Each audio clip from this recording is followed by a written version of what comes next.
আম্মু ভয় পেয়েছো? ভয় নেই আম্মু, হুজুর আসছে, তোমায় ঝেড়ে দিলে সব ঠিক হয়ে যাবে। আসসালামু আলাইকুম। ওয়ালাইকুম আসসালাম। ভালো আছেন? জি আলহামদুলিল্লাহ, আপনি ভালো আছেন? আলহামদুলিল্লাহ ভালো আছি। আসেন বসেন।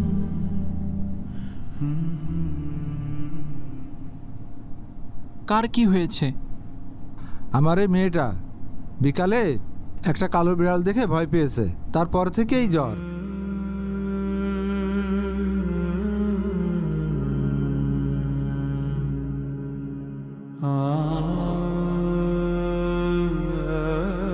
তুমি ভয় পেয়েছো? আচ্ছা ঠিক আছে, আমি ঝাড়ফুঁক করে দিয়েছি, কোনো ভয় নেই, ইনশাল্লাহ ঠিক হয়ে যাবে। চাচা আপনি ভিতরে নিয়ে যান। আসো।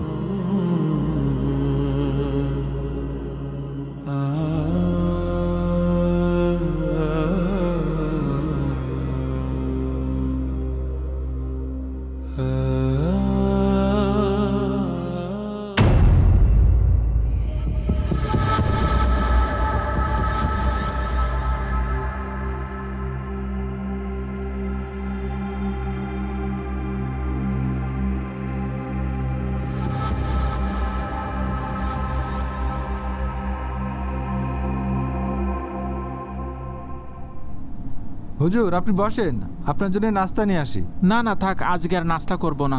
নামাজের তো এখন অনেক বাকি। নামাজের আগে তো অনেক কাজ থেকে, গোসল করতে হবে, ফ্রেশ হতে হবে। আজকে থাক, অন্য একদিন আচ্ছা আসবেন ঠিক আছে হুজুর, আর একদিন আসবেন।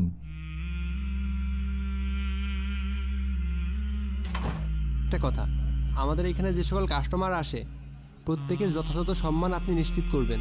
প্রত্যেকে যেন আমাদের সার্ভিসে সন্তুষ্ট থাকে, এই ব্যাপারটা আপনি লক্ষ্য রাখবেন।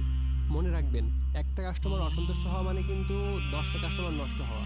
বাবা, বুঝতে পেরেছি। বাসার এই কাজের লোকটাকে চেঞ্জ কইরো, এর হাতের খাবার একদম খাওয়া যাচ্ছে না। হ্যাঁ বলেন। কি ছাইপাশ রান্না করে। আচ্ছা অফিসের দিকে যাবো, আমার টাকাটা দেখেছো? এখন রাত্রে যে খাবার এখানেই তো রেখেছিলাম। সেগুলো আমি কি করব স্যার? আচ্ছা, আপনি এমনভাবে বাজার করবেন যাতে কোনো খাবার অপচয় না হয়। কি রে, কোথায় গেল? এখানেই তো রেখেছিলাম, ড্রয়ারের ভিতরে তো নাই। ধুর।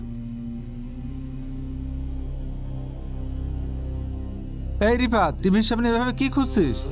বাবা, আমি ব্যাংক থেকে টাকাগুলো নিয়ে এসে এখানে রাখছিলাম, খাবার খেয়ে আসলাম, এখন দেখি টাকাগুলো এখানে নাই। টাকা? টাকা এখানে নেই মানে? বাসার ভিতর থেকে কে টাকা নেবে? বাবা, হুজুর আসার আগেও আমি টাকাটা এখানে এক পলক দেখেছি, হুজুর যাওয়ার পর থেকে টাকাগুলো পাচ্ছি না। তুই কি হুজুরকে সন্দেহ করতেছিস? শুধু সন্দেহ না বাবা, আমি নিশ্চিত ওই হুজুরই টাকাটা নিয়েছে। মুখ সামলে কথা বল। আমি হুজুরকে অনেক দিন ধরে চিনি, উনি একজন পরেজগার মানুষ। বাবা, আপনি বুঝতে পারছেন না, আমি লাঞ্চ করতে এসেছি, তারপরে এই বাসার ভিতর হুজুর ছাড়া আর কেউ আসেনি, তাহলে টাকাটা কে নেবে? শুধুমাত্র ধারণা করে কাউকে অপবাদ দেওয়া ঠিক না। তুই টাকাটা হয়তো অন্য কোথাও রেখেছিস, একটু ভালো করে খুঁজে দেখ। বাবা, আমার ভালো করে মনে আছে আমি টাকাগুলো এখানেই রেখেছিলাম, এবং আমি পুরো জায়গাটা খুব ভালোভাবে খুঁজে দেখেছি, টাকাটা কোথাও নেই। তুই মাঝে মাঝে এরকম ভুল করিস। তুই নিশ্চিত টাকাটা পেয়ে যাবি, একটু ভালো করে খুঁজে দেখ। এইভাবে কাউকে অপবাদ দিস না। তাছাড়া তোর কাছে কি কোনো প্রমাণ আছে? বাবা, এভাবে নিজের ছেলের ভুল না ধরে ওই চোর মার্কা হুজুরটারে ধরে নিয়ে আসেন, ওরে চেক করেন, নিশ্চিত ওর কাছে টাকাগুলো পাওয়া যাবে। তুই আবারও হুজুরকে চোর বলছিস? যাকে আমি ডাকলেই কাছে পাই, আমার যে কোনো সমস্যায় সে আমার কাছে ছুটে আসে, আর তুই এভাবে তাকে অপবাদ দিচ্ছিস? যে মানুষটা জীবনে কখনো মিথ্যা কথা বলে না, এক ওয়াক্ত নামাজ কাজা করে না, সে আর কিছু হোক চোর হতে পারে না। বাবা, টাকা দেখলে কাঠের পুতুলও হা করে। তোমার এই মাওলানা সাহেব একসাথে এতগুলো টাকা কোনোদিন চোখে দেখেছে? একসাথে এতগুলো টাকা দেখে নিজের লোভ সামলাতে পারেনি। আমি নিশ্চিত ওই মাওলানা সাহেবই টাকাগুলো চুরি করেছেন, উনি একটা চোর। রিফাত, তুই হুজুরের ব্যাপারে যদি আর একটা কথা বলিস তাহলে কি আমার গায়ে হাত তুলবা? তোলো। রিফাত! أعوذ بالله من الشيطان الرجيم بسم الله الرحمن الرحيم يا أيها الذين آمنوا اتقوا الله ولتنظر نفس ما قدمت لغد واتقوا الله إن الله خبير بما تعملون ولا تكونوا كالذين نسوا الله فأنساهم أنفسهم أولئك هم الفاسقون لا يستوي أصحاب النار ভাই وأصحاب الجنة মিরাজ ভাই হুজুর এত সুন্দর তেলাওয়াত করছে চলেন শুনে আসি। আরে না, তুই যা। ওই ভণ্ড হুজুরের তেলাওয়াত শুনতে আমি যাব না। ভাই আপনি হুজুর সাহেবকে ভণ্ড বলছেন? আরে ও তো শুধু ভণ্ড না, ও চোর। তুই জানিস ওই জহির কাকার বাড়িতে ও 4 লাখ টাকা চুরি করেছে। ভাই আপনি এসব কি বলছেন? আর এসব উল্টাপাল্টা কথা আপনার কাছে কে বলেছে? জহির কাকার ছেলে শিহাব নিজে আমার কাছে বলেছে। না ভাই, আপনার কথা আমার একদমই বিশ্বাস হচ্ছে না। বিশ্বাস না হলে যা, হুজুরের কাছে শোনেক গা। ঠিক আছে আমি যাচ্ছি। না না, হুজুর এমন কোনোভাবে করতে পারে না, আমার হুজুরের প্রতি বিশ্বাস আছে। أصحاب الجنة هم الفائزون لو أنزلنا هذا القرآن على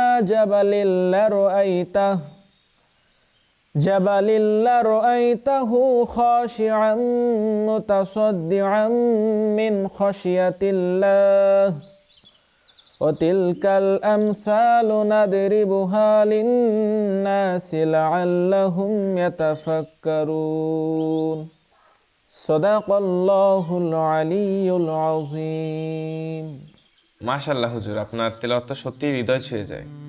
শাফিন, আয়াতগুলো অর্থগুলো কিন্তু হৃদয় নাড়া দেওয়ার মতো।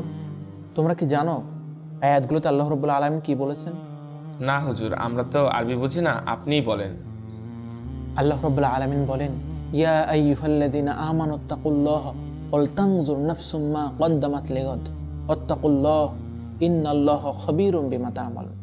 হে মুমিনগণ, তোমরা আল্লাহ তাআলাকে ভয় করো এবং তোমরা এটা চিন্তা করো আগামীকালের জন্য কি পাঠাচ্ছ। তোমরা আল্লাহ তাআলাকে ভয় করো, আল্লাহ কিন্তু সকল বিষয়ে খবর রাখেন। পরবর্তী আয়াতে আল্লাহ রাব্বুল আলামিন বলেন, ওয়ালা তাকুনু কাল্লাযীনা নাসুল্লাহা ফাআনসাহুম আনফুসাহুম উলাইকা হুমুল ফাসিকুন। তোমরা তাদের মতো হয়েও না যারা আল্লাহ তাআলাকে ভুলিয়ে গেছে, ফলে আল্লাহ রাব্বুল আলামিন তাদেরকে ভুলিয়ে দিয়েছেন। ওহারাই হচ্ছে বড় ফাসিককারী। অর্থাৎ মানুষ যদি আল্লাহ তাআলাকে ভুলে যায় তাহলে আল্লাহ রাব্বুল আলামিন তাদেরকে ভুলিয়ে দেন, ফলে তারা পাপাচার অন্যায় কাজে লিপ্ত হয়। পরবর্তী আয়াতে আল্লাহ রাব্বুল আলামিন বলেন, লা ইয়াস্তাউই আসহাবুন নার ওয়া আসহাবুল জান্নাহ আসহাবুল জান্নাতি হুমুল ফাইজুন। জান্নাতের অধিবাসী আর জাহান্নামের অধিবাসী কি সমান হতে পারে? কখনোই না। নিশ্চয়ই জান্নাতের অধিবাসীরা সফলকাম। আল্লাহ রাব্বুল আলামিন বলেন, লাউ আনজালনা হাযাল কুরআন আলা জাবালিন লারাআইতাহু খাশিআন মুতাসাদ্দিআন মিন খাশিয়াতিল্লাহ। আমি যদি এই কোরআন পাহাড়ের উপর অবতীর্ণ করতাম তাহলে তুমি দেখতে আল্লাহর ভয়ে পাহাড় বিনীত ও বিদীর্ণ হয়ে গেছে, ধ্বংস হয়ে গেছে। সর্বশেষ আল্লাহ রাব্বুল আলামিন বলেন, ওয়াতিলকাল আমসালু নাদরিবুহা লিন-নাসি লাআল্লাহুম ইয়াতাফাক্কারুন। আমি এসব উদাহরণ মানুষের জন্য এজন্য বর্ণনা করি যেন মানুষ চিন্তা ও গবেষণা করে। অর্থাৎ কোরআন এসেছে চিন্তা ও গবেষণার জন্য। অথচ দুর্ভাগ্যবশত আমরা অনেকে কোরআন পড়তে পারি না। কোরআন অনেকে পড়তে পারলেও এই কোরআন নিয়ে আমরা রিসার্চ করি না, গবেষণা করি না। হতাশ, আফসোস, এটা আমাদের জন্য আফসোস। হুজুর আপনি ঠিকই বলেছেন। হুজুর, হুজুর কোথায় আপনি? হুজুর, হুজুর আমার বাঁচান। কি হয়েছে কি হানিফ ভাই? হুজুর আমি খুব বিপদের ভিতরে আছি। আচ্ছা খুলে বলেন তো কি হয়েছে?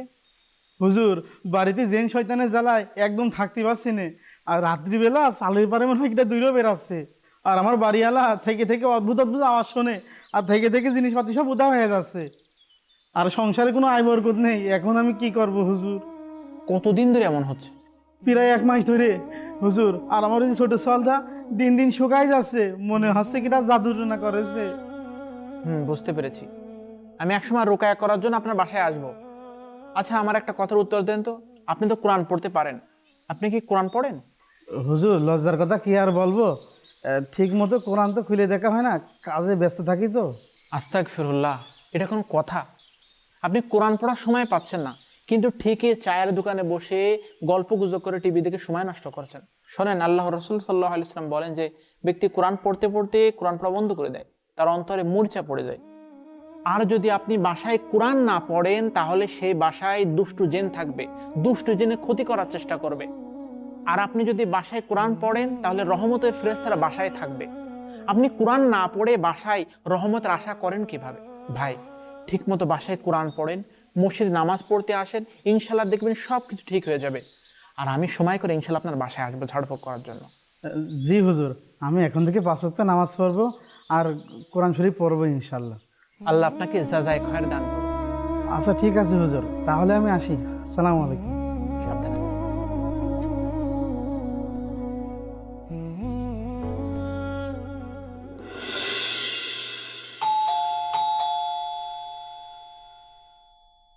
হুজুর আসেন আসেন, 4 মাস পর আপনি আর বাসায় আসলেন, আমার যে কি ভালো লাগছে। আসেন কেমন বসেন। আছেন আপনি? বাসার সবাই কেমন আছে? আলহামদুলিল্লাহ ভালো আছে, আপনি বসেন। আপনি একটু বসেন, আপনার জন্য নাস্তা নিয়ে আসি। না না, কষ্ট করা লাগবে না। আমি একটা বিষয় কথা বলার জন্য আপনার বাসায় আসলাম। এতদিন পর আপনি আমার বাসায় আসছেন, আজকে কিন্তু নাস্তা না করে যেতে দেবো না। আপনি বসেন, আমি নাস্তা নিয়ে আসছি। এইসবের কি দরকার ছিল?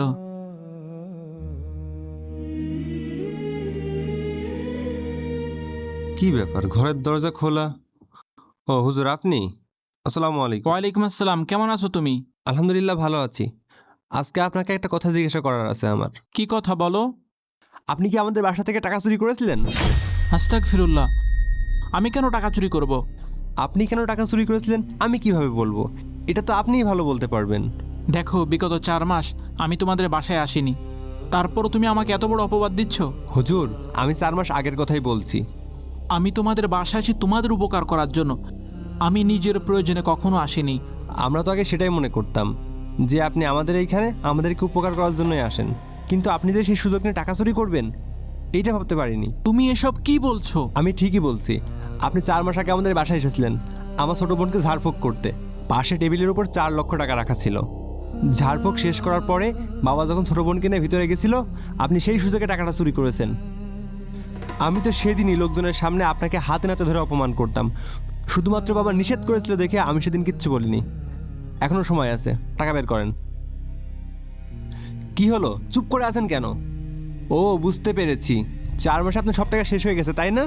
এজন্য আপনি আবারও আমাদের বাসায় এসেছেন যাতে একটা ফন্দি ফিকির এঁটে আবারও টাকা চুরি করতে পারেন তাই না? রিফাত, এটা কি ধরনের ব্যবহার?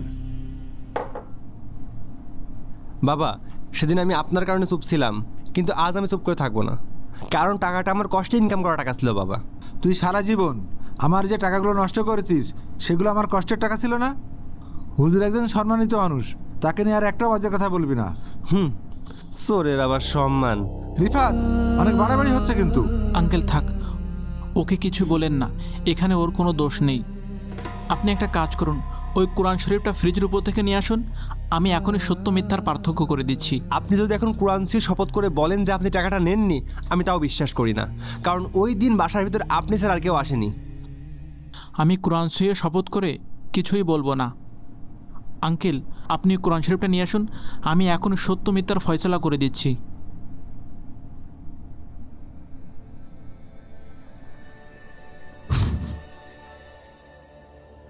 হুজুর, এই নেন কোরআন। আজকে যদি হুজুর টাকাটা বের করে দিতে না পারে তাহলে আমার থেকে খারাপ কেউ হবে না। প্রয়োজন পড়লে হুজুরের গায়ে হাত তুলবো আজকে। কি দেখছি আমি? কি ব্যাপার, টাকা এখানে কিভাবে আসলো? বলেছিলাম না, এই কোরআন সত্য মিথ্যার ফয়সালা করে দিবে। এটা কিভাবে সম্ভব? এটা কোনো অলৌকিক ঘটনা না। তুমি যদি একটাবার কোরআন পড়ে দেখতে তাহলে টাকাগুলো পেয়ে যেতে। 4 মাস আগে আমি ওই টেবিলের উপর টাকাগুলো দেখে কোরআন শরীফের মধ্যে রেখে দিয়েছিলাম। ভেবেছিলাম এই বাসায় প্রতিদিন কোরআন পাঠ করা হয়, আর যখন কোরআন পাঠ করা হবে তখন এই টাকাগুলো দেখে আপনারা পেয়ে যাবেন। আর চোর আসলেও কিন্তু কোরআন শরীফ খুলে দেখবে না, আর টাকাগুলো নিরাপদে থাকবে। হুজুর, আমার অনেক বড় ভুল হয়ে গেছে, প্লিজ আপনি আমাকে ক্ষমা করে দিয়েন। আমি আপনাকে উল্টাপাল্টা অনেক কিছুই বলে ফেলেছি, আপনি কিছু মাইন্ড করবেন না। আমি আসলে অনেক লজ্জিত। হুজুর, আপনি ওর কথাই কষ্ট পাবেন না। রিফাত, আমি তোকে আগেই বলেছিলাম কারো সম্পর্কে ধারণা করে অপবাদ দেওয়া ঠিক না। আঙ্কেল, আমি তার ব্যবহারে একটুও কষ্ট পাইনি, কিন্তু কষ্ট পেয়েছি তখন যখন দেখলাম 4 মাসের মধ্যে একটাবার এই কোরআন খুলে দেখা হয়নি। আমাদের জন্য আফসোস, প্রতিটা বাসায় কোরআন আছে কিন্তু খুলে দেখা হয় না।